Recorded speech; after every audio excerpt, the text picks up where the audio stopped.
right. Well, hello everyone. Thanks for joining us today. I'm very excited to introduce you to a really great friend of mine who is also an amazing artist, uh, songwriter, composer, engineer, producer. And It's been a real privilege for me to get to know him over the last quite a few years now, actually. And he has graciously come on board with the soundtrack for the Harrowing of Hell and getting that to the finish line. So I'm very excited to have Pete Strayer with me, and we're just going to talk about the soundtrack and whatever else happens to come up in the conversation. So thanks for hanging today, Pete. Hey, man. Thanks for having me. Glad to be here. I'm really Yeah. excited to be a part of this. It's a super exciting project. Awesome. Well, thank you for being willing to come on board with this. You know, this project has been sort of uh, an evolving project. You know, obviously there's the book itself, and then I've been doing some live events on Instagram and Facebook and things like this, and a lot of questions started coming up about, are you going to do an audiobook? And so we've been talking about that as well, which I'm excited about.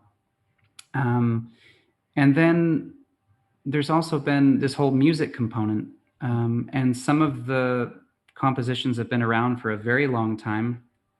Others are, you know, within the last few months, you know, just envisioning the full soundtrack. So um, it's kind of a strange time in the world right now where we can do this. You know, I'm in Ireland, you're in Nashville, Right. but so you have, you know, some of the sessions where you are, and so maybe we could just kind of walk through one of them, or you know, go over, unless there's anything specific that you have in mind to kind of touch on before we do that. Yeah. Well, when you're adding music to any project, you're aware that music is kind of the emotional component of storytelling. So if you've watched a movie and you've had a scene come up, it's likely that there was some kind of music that was present that enveloped you, that surrounded the scene and kind of led emotional oomph to what you were doing or Yes. watching. And so, Yeah. when we connected on this project, um, having read the story and having, just experienced some of the emotional depth that's there, I thought, man, the soundtrack is just so potentially powerful in conveying this. And so, Mm-hmm. working through some of these tracks, and just for the listeners, Jonathan sent me over a chunk of tracks in an order that lines up with the storytelling.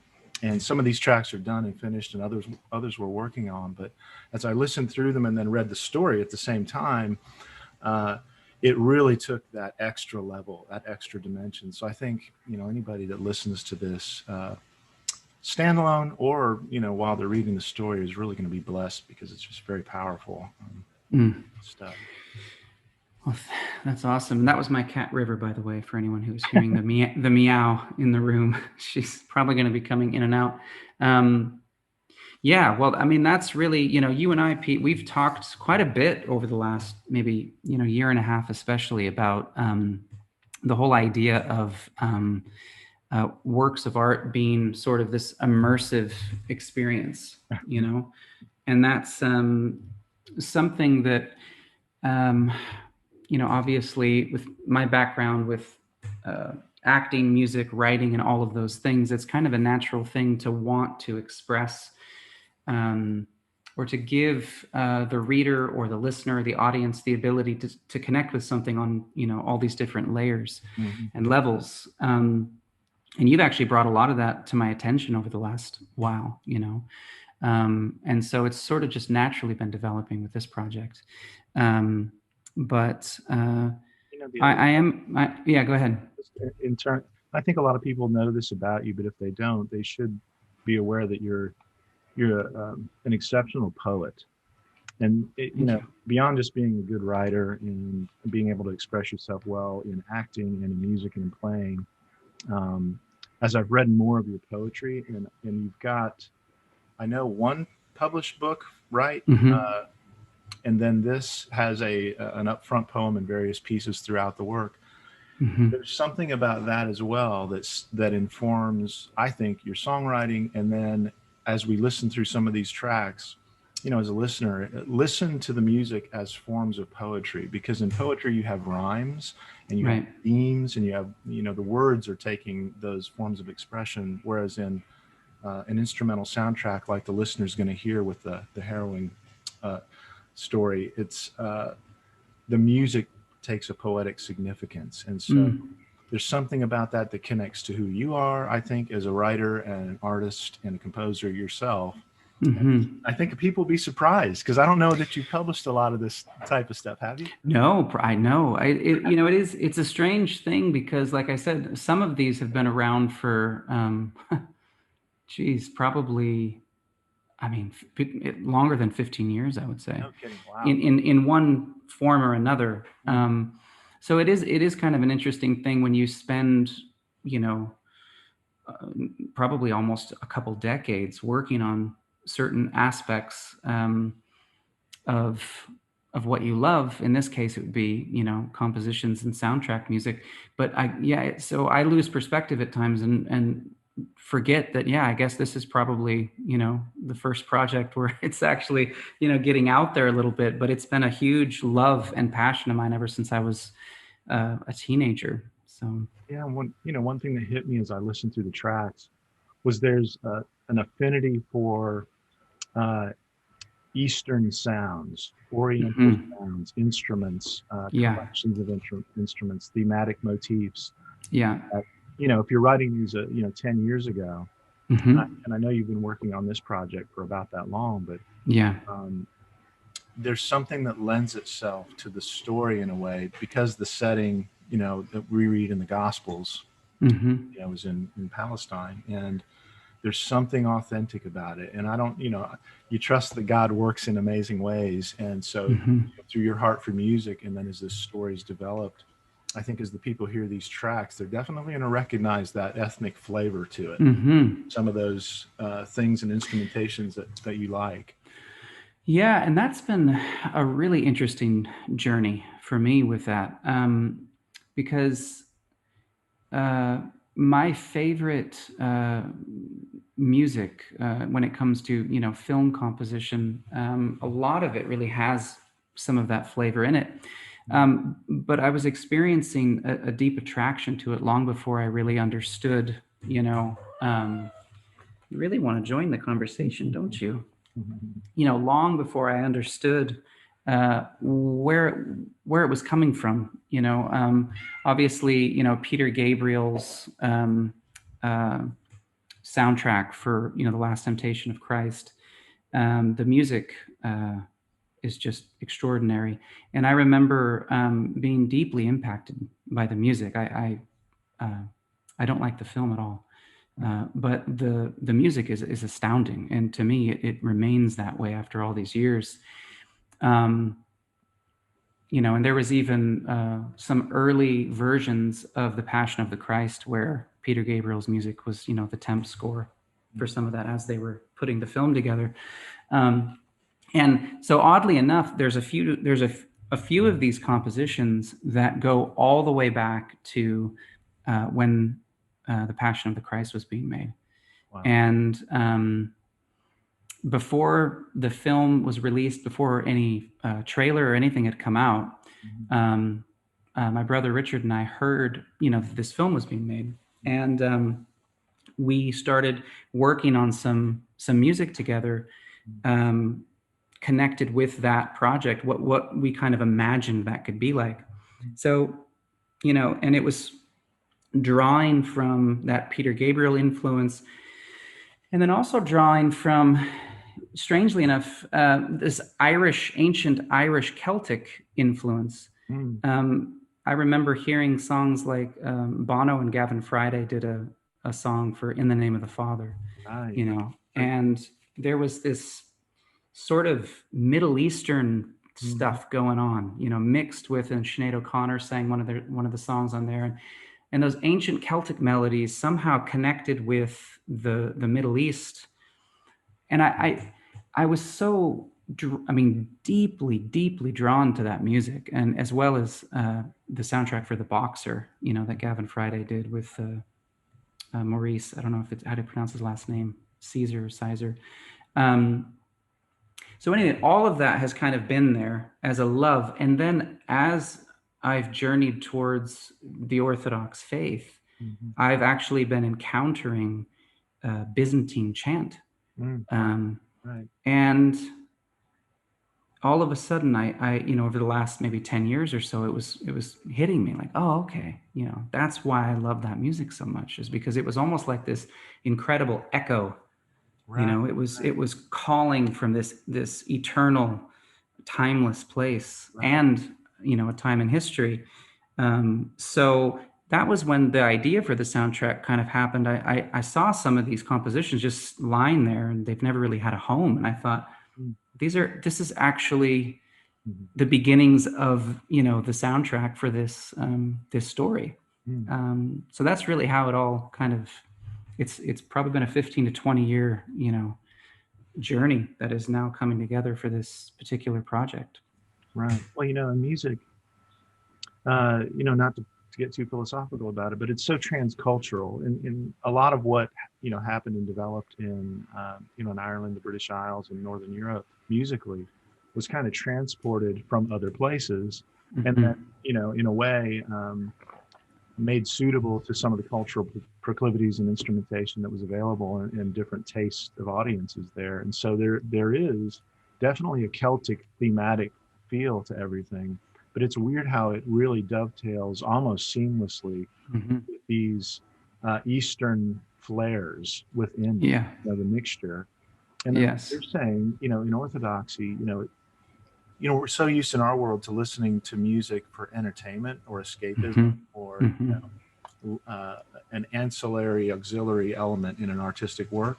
And I Mm-hmm. think in Orthodoxy, it really restored my thinking about the sacredness of music first, Mm-hmm. and then other things to bless people and enjoy life and add to the world around us as an expression Right. of love and creativity. And Mm-hmm. so it just makes all the sense in the world for somebody. And I know in your case, having grown up in the arts and Mm-hmm. being a musician, and maybe people know this, but you've got so many projects already out there. You've got so many in the hopper ready to go. This project, others that we're working on. Yeah. I think it just is a whole other side of what you do, that not only you're going to be inspiring to people, but instructive in a way.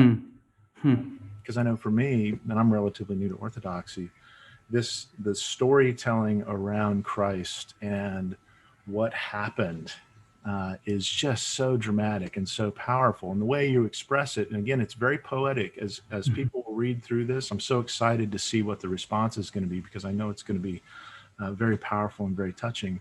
But it's so poetic. Again, if you don't listen to music while you're reading it, you're going to imagine Mm. sounds and music and things like that. And again, it speaks to the power of music and how it goes across cultural lines, and it aids in storytelling. And I think as we play some Wow. tracks here, I can pull one up here. Sure. Yeah, that'd be great. Which one do you have there? Is Uh, it the Divine Descent? yes. Yeah. Let me see if I can share the screen here. Um, Nice. okay, are you seeing the? I am. It's almost like I'm there in the room with you. Hey, just like a. Okay, let me back up here. And is there a spot you want to jump in that you want to feature on it, or? Um, no, I just remember, what was it, around 47 seconds in, and that was a spot eventually that we were gonna. Yeah, that's when it really started to take off, and then we were gonna kind of look at the first 45 seconds and kind of see what we can come up with. But yeah, anywhere around there, 45 to the first minute. I'll start This letting is bring it up. this is a bit of a almost. Um, there's probably technical terms for it, but I don't know what they are. But this is one of those compositions that has a repetitive melody that just continues and continues and continues, and then other things kind of are coming in. But it's one of those, it's just one of those things. Sometimes when you have a feeling in a moment, almost every direction you take to go away from that feeling, it ends up not being, it takes you out of the moment, I guess, so to speak. So this, one of the difficulties of this, and you've been incredibly helpful with this track, Pete, is just, working with that composition and finding really great creative ways to keep the unexpected happening, even though, the melody and everything is very kind of more in that hypnotic kind of feel. And just I know we've talked through this a little bit, but it might be interesting for people to hear, in terms of that melodic theme and where this sits within the story. Did you have something in mind for what that would be evoking?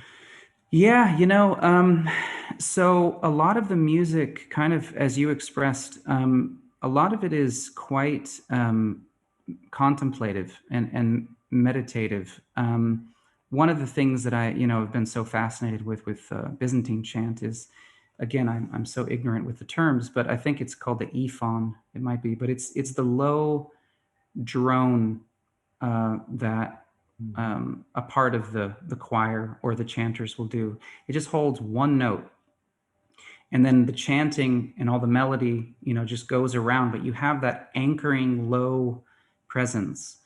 And I'd always found those compositions and film scores to be, for me, the most profound, just deeply moving. And again, that goes back to a lot of Peter Gabriel's work. And that was sort of, when I was maybe 17 years old, that was a real revelation to me when I heard those things, because I thought, why is it so transcendent when the low end is just anchored? It's almost like it takes you into the eternal. Right. There's something unchanging and unmovable happening at the foundation. Mm-hmm. And then from there, a chanting vocal, with the ancient, more Byzantine scales and things like this happen.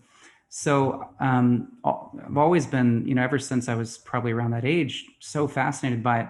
So a lot of the soundtrack has that meditative, contemplative place. Mm-hmm. So this moment, the divine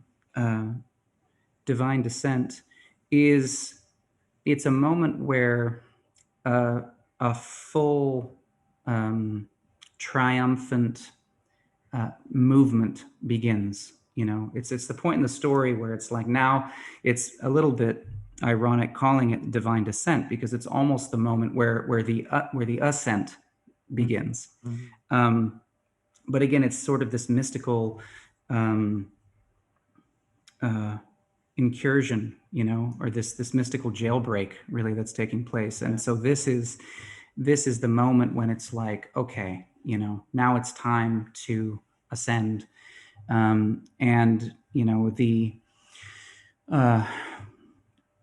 and calling it the divine descent for me had to do with just the profound poetry of the great humility of God himself, and the self-emptying of Christ, to be willing to go all the way down into the depths of our hell, our darkness. And so this was kind of the hero moment, the moment of, breaking loose the chains and beginning the exodus. What's cool about that? As you spoke about that droning note, mm-hmm. Our cultural association with that is kind of like ominous. That's what the culture does with that. And I think it's really more designed to be profound. And like you're saying, it speaks to a depth. And not only, it's a low note, but if you're listening in a studio like mine, or you've got your stereo system, or even in your headphones, you hear a low note like that, it actually has the physical power to move your body. Yes, true. You feel it. And so, you put that together with what you described, with the Lord and his mercy and compassion meeting us where we are, which is a low place, and the note resonating with that. And so it becomes something that not ominous, but hopeful and anchoring. So really, really neat. Yeah, that's all right, great. I'll just jump in here. Maybe you can talk about it as we go. Great.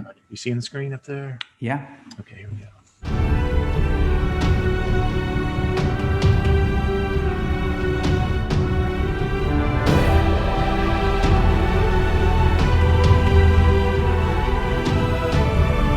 So in the poem, there's this. I mean, there's this river of light following Christ, and it's all of the formerly imprisoned souls that are following him. And so with this part of the music, it's almost like you can picture the hero of heroes in the depth of the greatest darkness, with a river of light of redeemed souls behind him, making the greatest exodus possible, and in the process of destroying the greatest enemy, death.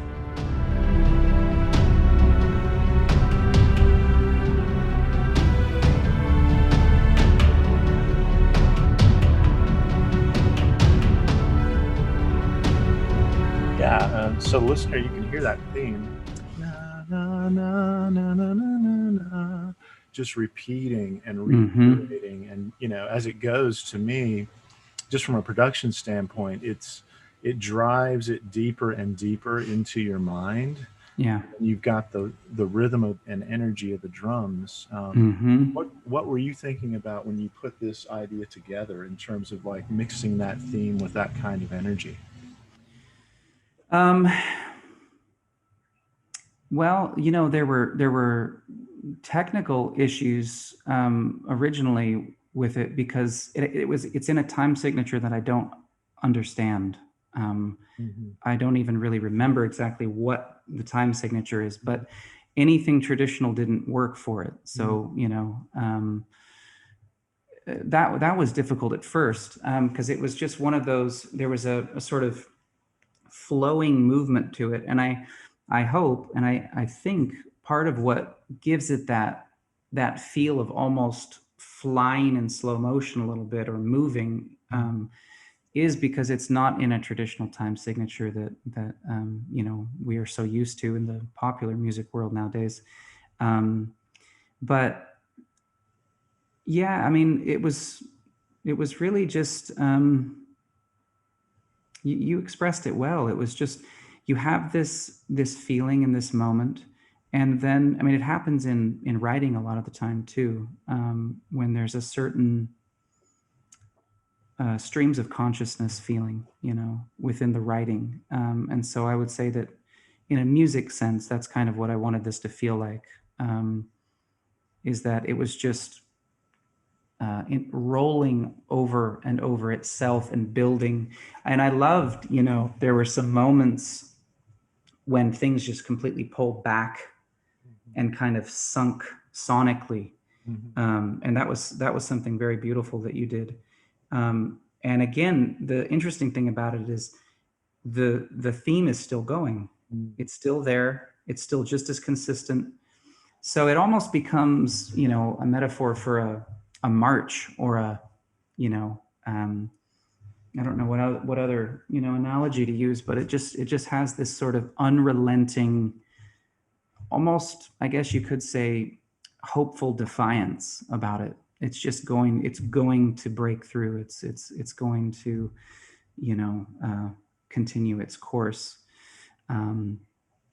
So it's definitely one of the bigger moments, I would say, in the soundtrack.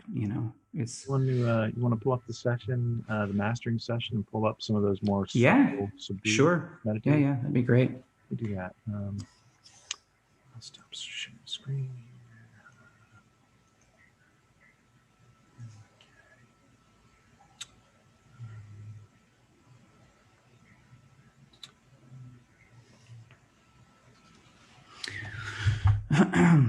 So I have the current track list. There might be one or two others that we add when it's all said and done, just depending on if there's certain reprise moments, with certain themes. But it's getting pretty close. Yeah, I'm really happy with where it's all going. I think it just, when you compose pieces too, and it depends where you're doing it, and Mm-hmm. just the setting and the sonics and things like that. What hit me as interesting is I went from track to track to track. You're looking for those common spaces, sonically speaking. What the ear is hearing and what you're perceiving emotionally from the music, Yeah. and what it just and as the viewers, they're going to pick up on this when we play through a couple of these. There's a really tight link from track to track to track for where you Mm-hmm. are. And I know you didn't necessarily write these in a row or write these in the same Mm-hmm. place, but it's Yeah. a cool coincidence, if you Yeah. want to call it that, that Yeah. that it just lines up in the coolest way. Mm. So here you want to start with just at the top. Sure. Yeah, let's just do a few minutes of this here. Here comes. I'll start here.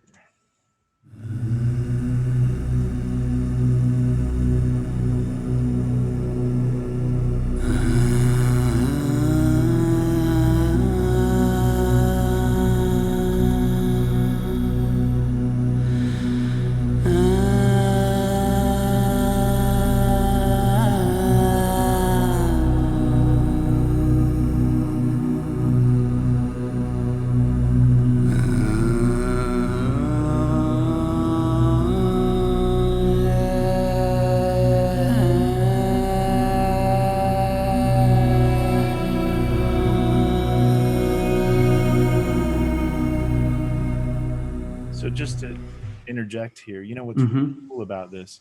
There's that droning sound. This time you're doing it vocally and instrumentally. And to me, Yeah. again, you're looking to just to conjure up images and feelings and emotions.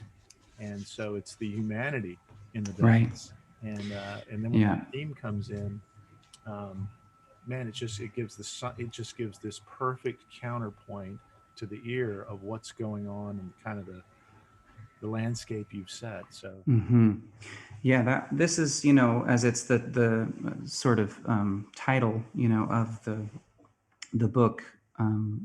So this is really um, it's the title track that sets the feel um, of the whole piece. mhm. Um, and so I liked the fact that this one, there's a simplicity to it, but like you said, that the low presence has, it's the humanity is there, Mhm. and also sort of it's hearkening more directly to the ancient chanting. Yeah, you want to Working some of that. get to where that melodic theme comes in here? We'll play it past there. Sure.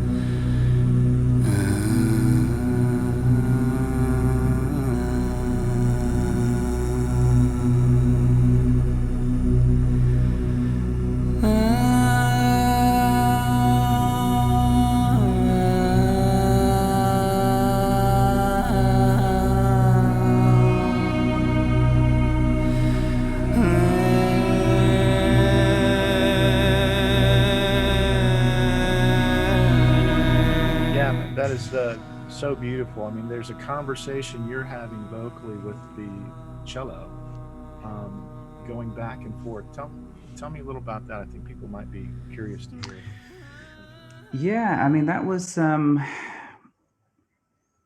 it was yeah, I mean that's exactly right. That's the way I would have expressed it, was some kind of conversation, um, and always working within my limitations, which are great.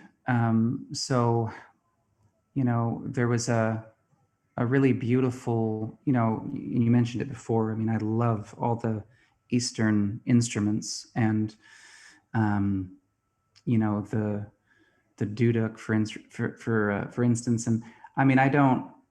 I don't have a education around these things, and I have such respect for people, that I've met throughout the world who actually, play these instruments. And I hope that they continue to kind of have their presence and maybe even come back a little bit. I saw an incredible performance when I was in Athens, Greece, a couple of years ago. And it was just all of these kinds of,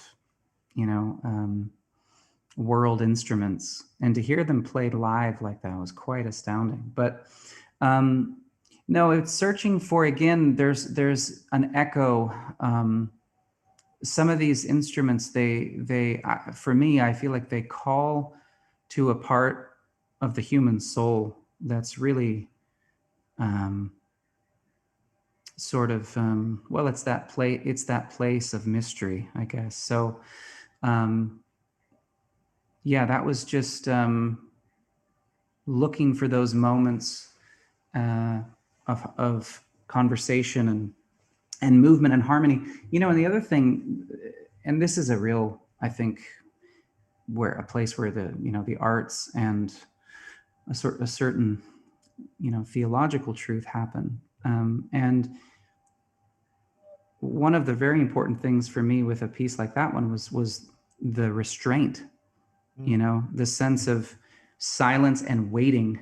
When you have your finger on the trigger, so to speak, of what the next note is, it's almost like a prayerful feeling of not wanting to violate anything. And so the restraint of it was something that I was very focused on when we were finding that balance of where those harmonies and how that conversation would come in and out. And then a lot of it is just experimentation, happy accidents, and things happen. You're like, oh, I would have never thought of that. That was lovely. Yeah. Well, the thing with sound, and for those of you listening, sound is really a fast alternating between silence and sound. And so the sound has meaning because there's silent spaces in between these waves of sound. And so when you increase, like you're saying, in that moment of where you're capturing the sound, and that could be a chord or your voice or that droning sound, there's an in-between that you don't perceive with your ears because it sounds continuous. But if I were to put it on screen and zoom it in really tight, and maybe I can do it here in a second, see the alternation. Right. And there's something profound about that. Again, it's that restraint. And it's like, in a way, it's setting aside something for the spiritual world, the Lord, right, to speak to you through the music. That's really interesting. I hadn't ever thought about it in those terms, Pete, but that's really beautiful. I mean, because it's almost like, that liturgical rhythm of fasting and feasting. Oh, right. Right. With silence and in music. And those things are so just a part of reality that oftentimes we inhabit those things and we don't even really comprehend how deep it all goes. But I know, again, within the Orthodox faith, the fasting is what makes feasting so profound and so beautiful, right. And so joyful. So yeah, so this is a visual representation of that: fasting, feasting, silence, right, listening. And so you see just the waveform, and when you crunch it all together, now this is that track that we just heard, and so when you pull it all in, it looks like this. But just zeroing in, you're experiencing these peaks and valleys of sound and silence. Right. And again, in the context of a story or just listening and meditatively praying or reading the Psalms or just connecting with God on that level, it's just something really special and profound about it. And it's a gift of music. I mean, it's just really, really powerful stuff. Speaking of that, it actually, in the Psalms, often the psalmist says Selah. He's like putting silence into it. which is what I've heard that means is pause and calmly think of this. Yeah. Yeah. So that's, this is, again, those are like ancient truths, and that it's worked into it, where you're reading through the Psalms and it's like, okay, now it's time for silence. Just pause and calmly think of this before you move on. So yeah, that's amazing. And I know you're a reader like me, and you love great stories. And there's something about the after reading of a good story. You read a chapter or you read something that really hits you, and it's not that you just want to power on through to the next thing. I mean, sometimes Yeah. it's really action driven, you do, but a lot of times you want to just stop for a second. Oh yeah. Yeah. And do you find, as you kind of work on songs and music as a composer, and then from my end in this project as somebody who's doing more sonic sculpting and things like that, that once you experience some of this, that you kind of just want to stop for a second and just live in what it did to you? Oh, absolutely. Yeah. I mean, and that's a consistent experience, like you said, whether it's reading a great book, or in the process of writing a song, or any of those kinds of things. But I mean, it's funny. I just experienced that today. I'm in the middle of reading C.S. Lewis's Space Trilogy, and I'm in the second book right now, Paralandra. And the chapter that I read was just so incredible that it was one of those moments. I was like, I don't want to read the next chapter for till tomorrow, because I just want to just kind of sit in that and let that soak in, because it was just so so amazing. And yeah, I mean, I think that's and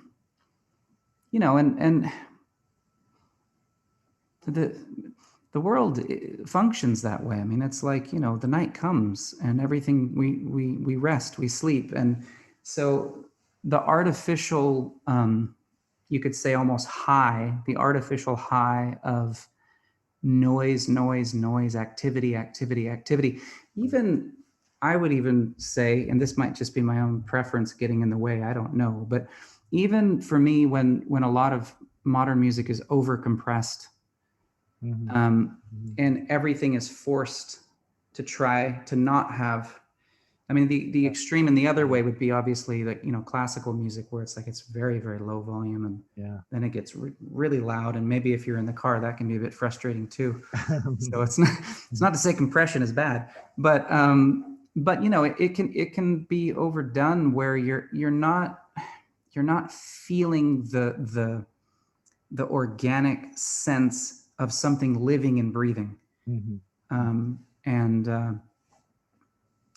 don't know if part of that also is just going from analog to digital, because I've heard that analog just has a lot more of that, that breathing, and digital is a bit more.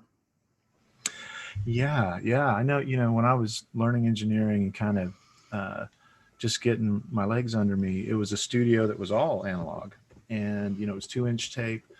And the way we did things then took that into consideration in terms of just dynamic levels. And if you like pop music or rock music, you should know, it's the bane of every producer and engineer that people will say, make my song or track louder. Yes. And the way you do that is you limit the dynamic range. And so, like Jonathan's saying, if the range would go quiet here and then loud here, you just scrunch that down and you have a smaller space to experience that. And the overall effect is it is louder, but there's something emotionally missing from it that might have been there. And so a lot of the producers I admire and engineers, they try to sneak it in. They just try to work that dynamic range in there without losing too much loudness. Yes. But for the soundtrack, I think, when listeners encounter these pieces, that's one thing that's going to jump out to them for sure, especially if they're not used to listening to movie soundtracks or instrumental music. Yeah. It has really deep lows and quiet moments, and then it has very strong, dynamic, grand, almost overwhelming musical moments too. But it just feels right and balanced, and something really cool about that. Yeah. You want to try another track here? Sure. Let's see.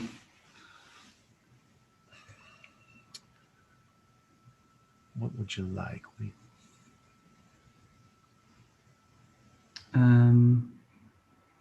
Could maybe do the second half of track 6, maybe.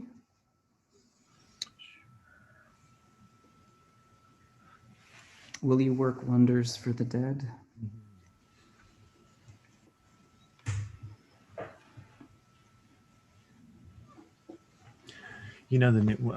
While I'm pulling this up, one of the things about the story, and I think people will really love this, and I did, is your storytelling isn't just one-dimensional in saying that, hey, Christ descended and he freed the captives, and that's kind of it.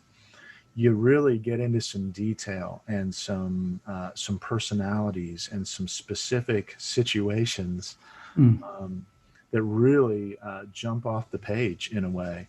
And I know, like, for this track, it just reminded me, just the title pulls to mind some of the stories and some of the persons that you have in this epic that really speak to Christ, not only his compassion, and his sensitivity, but in a way it's that meekness, that restrained power with which he deals with people he's freeing and brings them out of the darkness and revives them from death. So here's that track. Yeah. I'll fade it Thank in you. for us. Okay.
So again, here, what's cool to me musically speaking is that here you have the conversation vocally, you've got the guitar, and then you do have the duduk coming in. There's this chord of 3 strands, that Right. cliche. But here you have musical chord of 3 strands working in and out of each other. Again, that's symbolic, the 3. Yeah. And then in the context of this part of the story, maybe you could just kind of share with the listeners kind of what was going on there. It's so cool. Yeah, well, this part of the story for me, in terms of the progression of the soundtrack and everything, this was sort of that midway point where you're seeing the different responses that people have to the presence of Christ in their midst. And that was something that was very compelling for me and inspiring, when I first thought about approaching the book was, in a lot of Western Christianity, hell is conceived as this place that people are sent to because they're being punished by offending God's honor or not measuring up properly.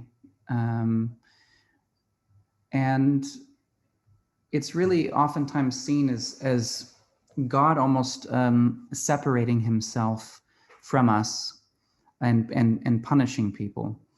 And it was something that was so moving to me to learn in the Orthodox faith, which is, this is, the original proclamation of Christianity is so different than that. Mm-hmm. That hell, one of the beautiful lines that I heard somewhere along the way, maybe from Father Thomas Hopko, I can't remember, but it was this idea anyway, that even the flames of hell are God's love. I mean, and that is I would say, a fairly radical view of things in our times. The same sun that melts wax also hardens clay. Mm-hmm. So that's to say that God is, says Jesus Christ is the same yesterday, today, and tomorrow. God is love. He has been love from the beginning. He is love now, and he will always be who he is. So the torment that people experience is not because of a petty, punitive, wrathful deity.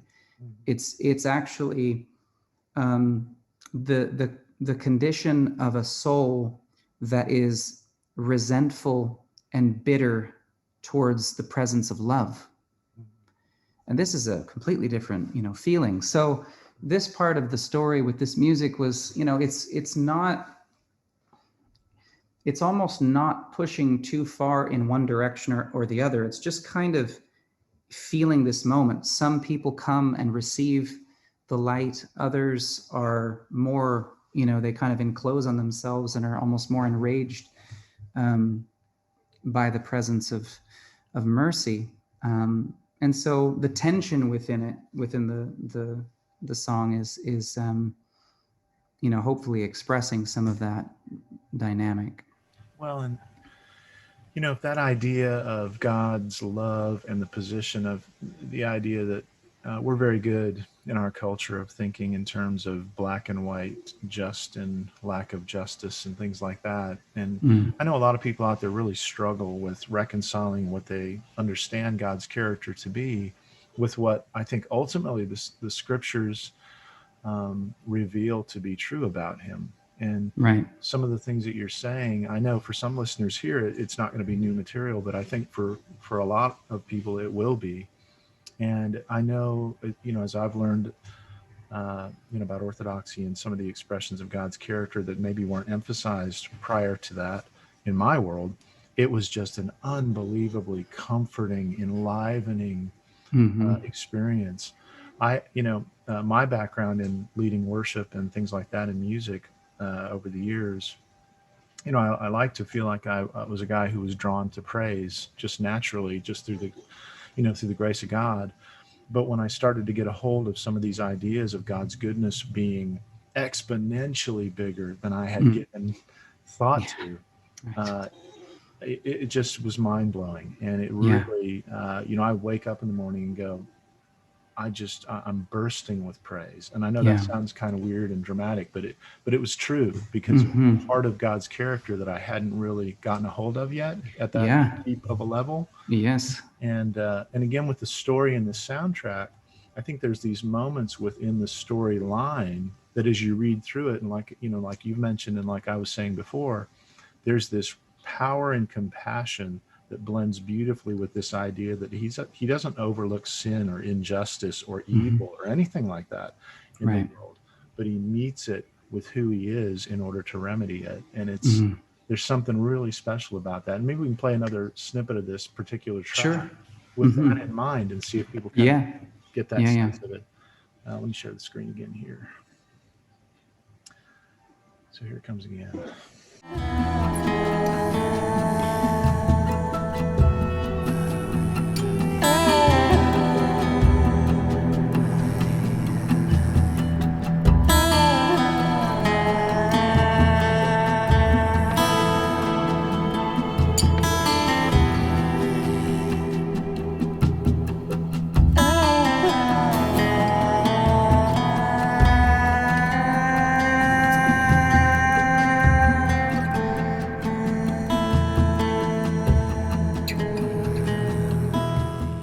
Just really, really cool, beautiful stuff.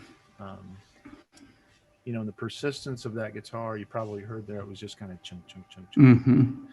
And to me, musically and emotionally, that says I persist. I don't give up. Yeah. I'm continuing on this thing. And Mm-hmm. over top of that, you have, like I said, these intertwining melodies. And Mm-hmm. to people who don't listen to maybe music from the Middle East, it'll Mm-hmm. sound different because it's not like a normal happy, you know, Right. pop Yeah. song scale. Yeah. So it does feel a little angular to the ear, but there's something beautiful and profound about that that really Mm. captures what you're saying in the story. Yeah. Well, there is definitely kind of almost a natural, musically speaking, uh, a connection from East and West because you Mm, know I don't have the wherewithal to fully deep dive into the knowledge of Byzantine music. So I'm coming at these things uh, as a novice and like instinct. You know, right. it's a feeling, and so there is an interesting blend.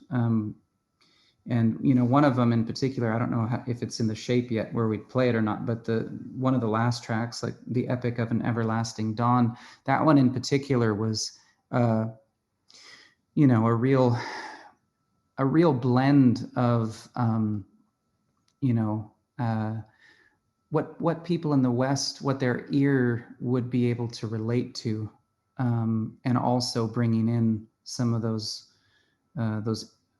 Eastern melodies and feelings. It was kind of just almost, that one was a complete experiment almost for me. I thought, I wonder how far I can push this, just to see if these things can. But I think there's part of the mystery in my very small knowledge of it.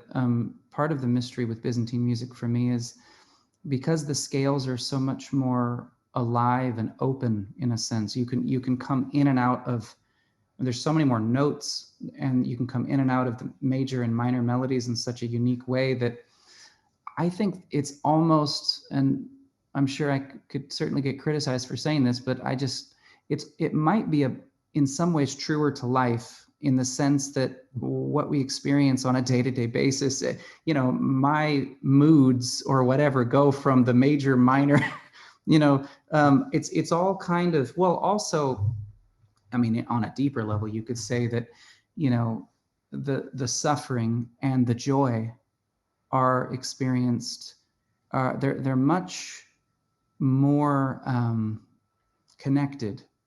Mm-hmm. The cross and the resurrection are intricately linked, and so that divine pattern is in us. And I think Byzantine music expresses that divine pattern in a very, very powerful way. The other thing I love about it is it's not, there's, I don't think there's anything sentimental about it, Mm, right. which is something that, oftentimes in the West, I don't know why, but I think music can sometimes lean towards being sentimental. Mm-hmm. Um, and maybe it's just maybe it's just because it's coming from a different framework, but back to the boxer and In the Name of the Father, and um, a lot of those, the Peter Gabriel score, a lot of those things.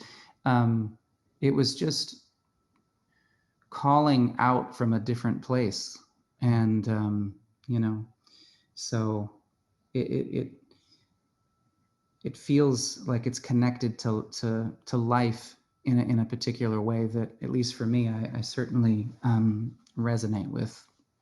Well, I think it's Even though on the surface, oh, sorry, Pete, I was just going to say, even though on the surface, because I didn't grow up with hearing those kind of melodies and scales, right. there are times where I hear certain Byzantine chant or certain things, and it's still kind of like, really, I'm not following what's happening here. I mean, it's such a different thing on one level. That's why, for me, hearing it for the first time through artists like Peter Gabriel or through artists like Gavin Friday and Sinead O'Connor, it it it was a way I could access it, because it was still enough, of coming from a world that I comprehended. But sorry, go ahead.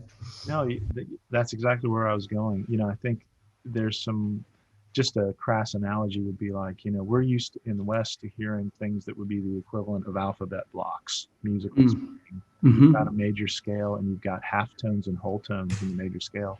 In some of those more Eastern and Persian forms of music, you've got quarter tones.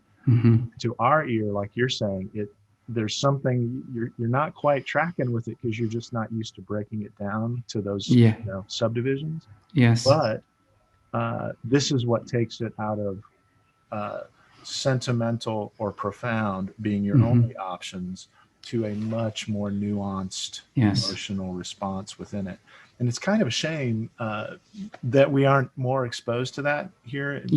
And the beauty of YouTube and the internet and all this streaming services, you can dial it up. You can look up all kinds of wonderful composers from the East, and certainly some guys like you're talking about who have integrated it into movie soundtracks and things like that.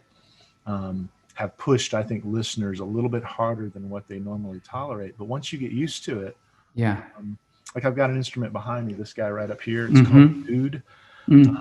One of the oldest instruments around, but it has no frets. And as I got used to playing it, I was like, man, it would be great if it just had a fret. Guitar.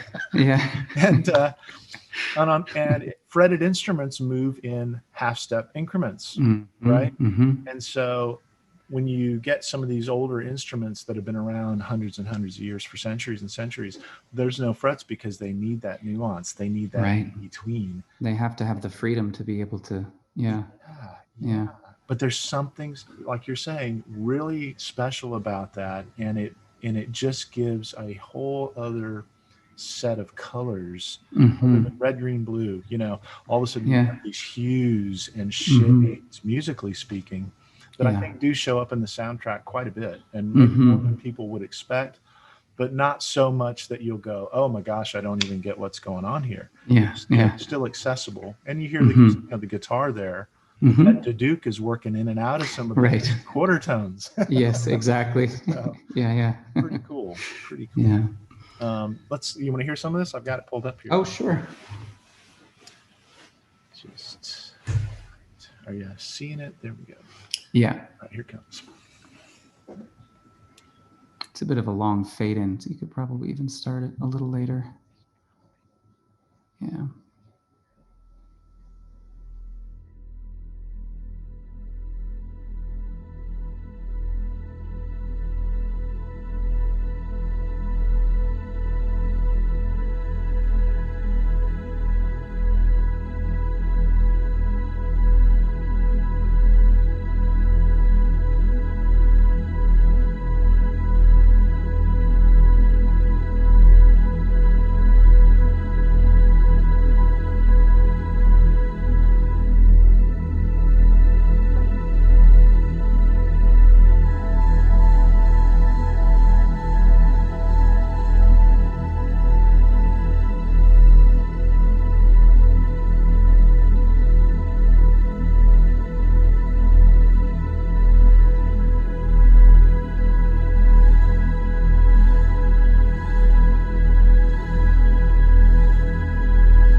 So there you have that, again, that landscape, that song going on. Let's go up a little further in the track here, and you'll hear some of the you're adding to it.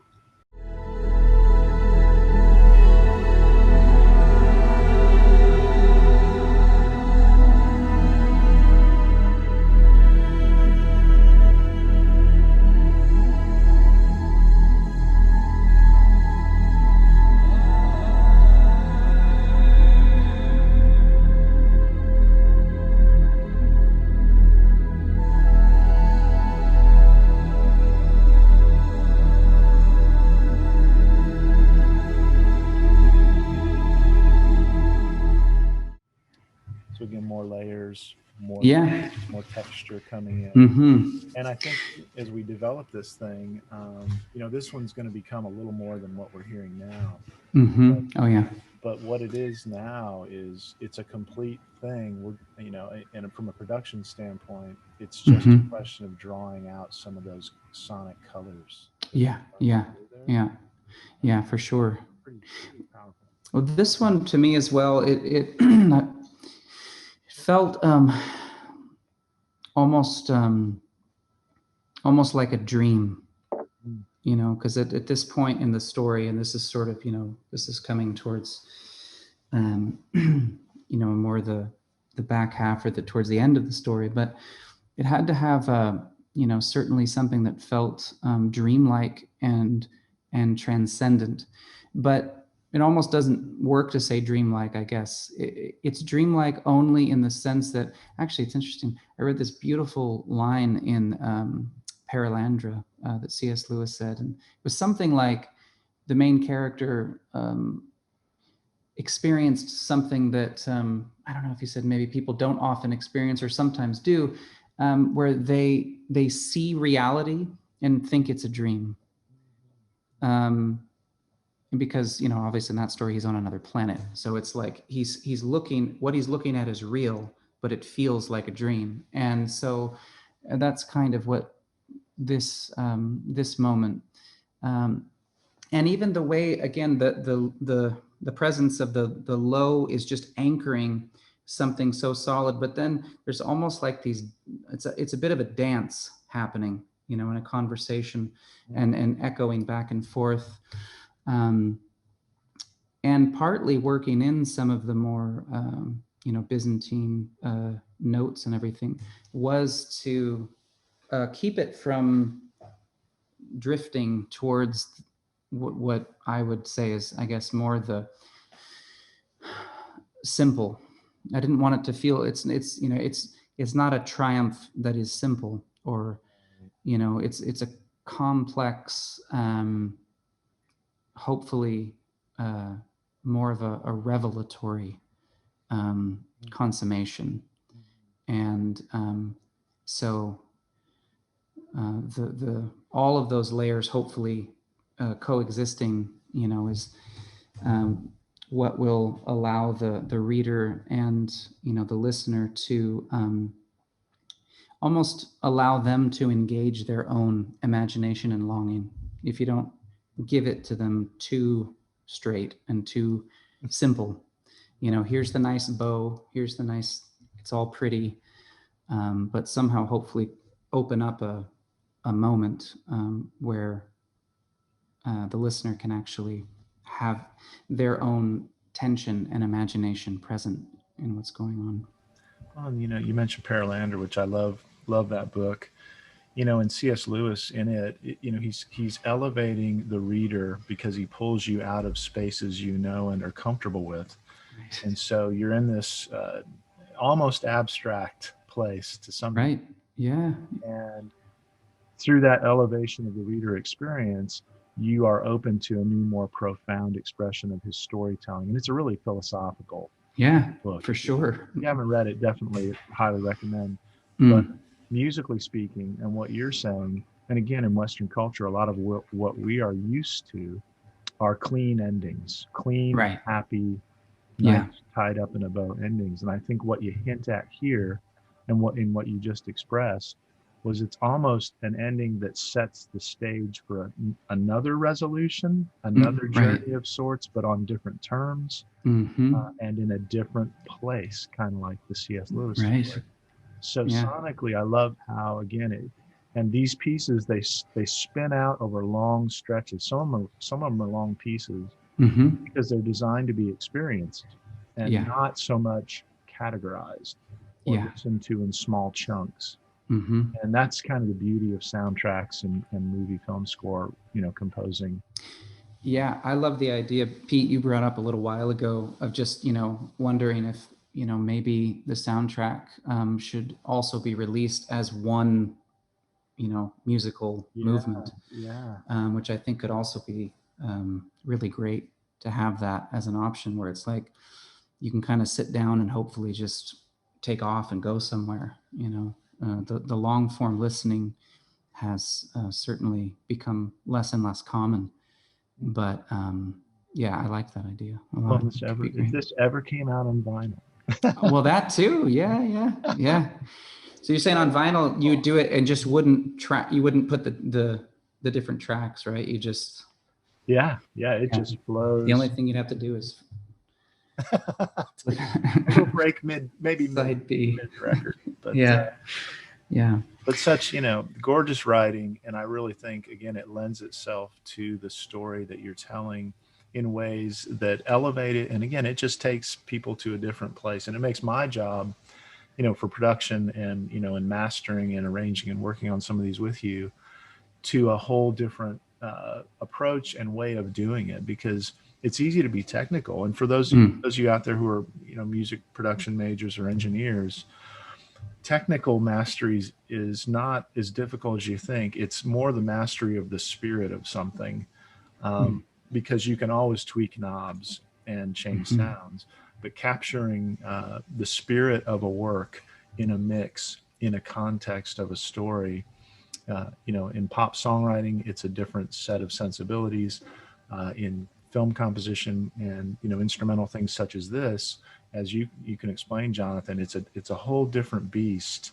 Oh yeah. So it's similar but different, but it's as long as you can capture the spirit and truth of something, however that happens, it's Right. profound. Yeah, no, it's true. And it's interesting how I think a lot of the principles or truth of what you're expressing there, how it works across a lot of different artistic expressions. Like the illustrator that we have coming on board for the book, Anastasia, uh, she also expressed something similar to that in terms of painting or illustrating portraits of people, how she's looking to capture the soul, and it's not looking first to the physical attributes, but trying to look for the inner truth, and then allow that to somehow work its way out. And I thought that was just a beautiful way that she expressed that, and it's really true. I mean, it's been a consistent thing of various artists and mentors along the way that I've been able to I've been blessed to either work with or be in the room with, or any of those kinds of things. It's been a consistent thing. There's a sense of you could almost say it's a humility around the process, because they're not trusting in technical craft as the highest reality. They're kind of leaning in on a sense of mystery, and then allowing the technical aspects of it to support and come alongside that. So, but I'm just so grateful and thrilled to have you as a part of this project, Pete. It's I just couldn't be more excited, to work on this together with you, and to have your heart and vision and talent and everything. It's just a huge boost for this whole thing. So thank you for being a part of it. I appreciate that, brother, man. And I'm excited about it. I think people are going to really be moved by it. And I hope, if you haven't had a chance yet, and I know Jonathan probably wouldn't say this, so I'll say it, go to that, the fundraiser page for this project, because you're going to be supporting something that's very moving, very profound. And I really think it's going to change a lot of people's hearts and thinking about the story of Christ, not just in the sense of what he did at the crucifixion and resurrection, but in a bigger sense of the word. And so couldn't be more humbled and proud to be a part of this. So encourage you to just check that out and support it if you feel led to. It's going to be a great thing. That's awesome. Thanks, man. All right. Well, it's been fun. Yeah, man. Let's do it again sometime. Yeah. Oh, we will. Hey, speaking of that, this might even turn into, we didn't even know it. It could end up being the first podcast for the mystery of art. I don't know. But if it is or isn't, we let's do it again. Let's have another conversation about, and then another thing I wanted to let everyone know is that Pete is also we're working on a huge project with E-Nation called 1979 to Silence. So that's something we've been working on for a year already, and we'll come back and have conversations about that, and when the time is right, start putting some previews out there. So awesome. Yeah, look forward to that, and it's just they're gonna love it too. I can't wait. I'm excited about that one. So. All right, man. Well, okay. Thank you, brother. I appreciate you. Yeah, thank you. All right.